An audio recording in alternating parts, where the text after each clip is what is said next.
Here's my audience. Okay.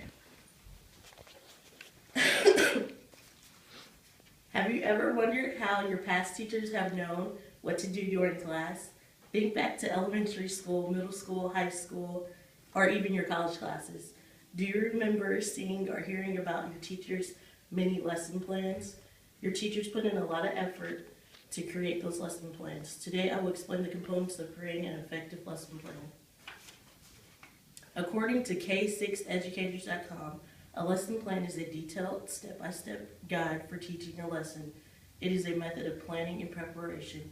Teachers are able to be creative as possible with their lesson plans. Oh, shoot. There are many different lesson plans that will include some items, while some other lesson plans will not include those items. Common lesson plans include the objective of the lesson, standards the lesson will cover, content that will be taught, goals for the learner, materials that will be used, and procedures.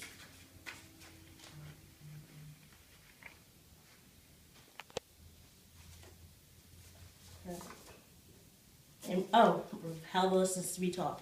For today, I will cover the most basic lesson and talk about the following: the lesson objective, the standards, content, and procedures. I will also use my old lesson plan or matter.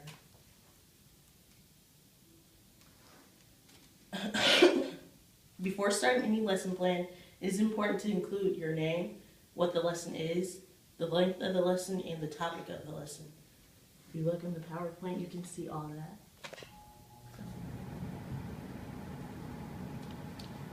The first step in creating a lesson plan is to begin with the end in mind.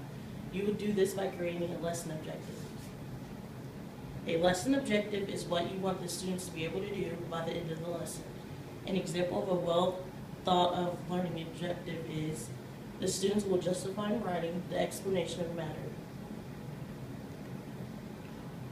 The next step in the lesson plan is to determine what standards will be covered during your lesson plan.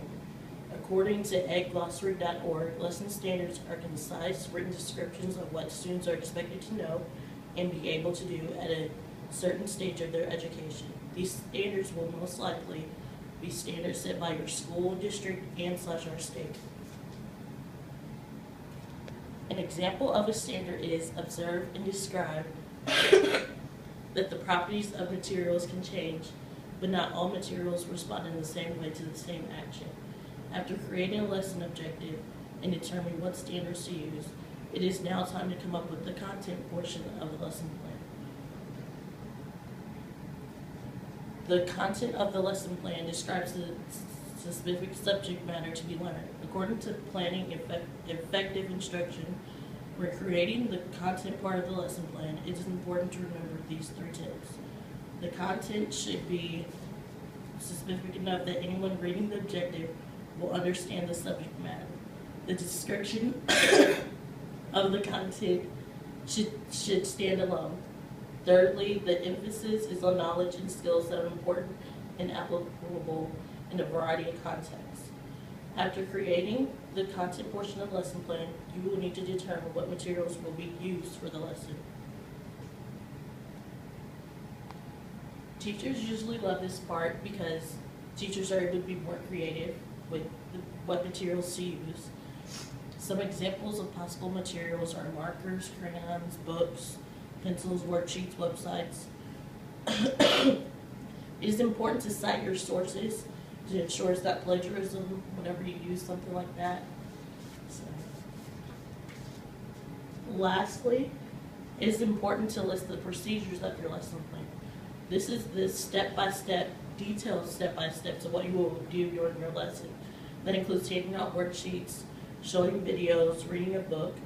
An example of procedures are introduce the concept of matter by showing the matter app, introduce the atoms model by using Play-Doh cookie cutter example, give students sticky notes, discuss the students' sticky notes, and create a flip book.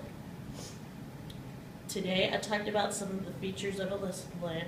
I explained what the standards are, which are content, materials, and procedures, and hopefully you will find this useful if you're a future educator. Thank you.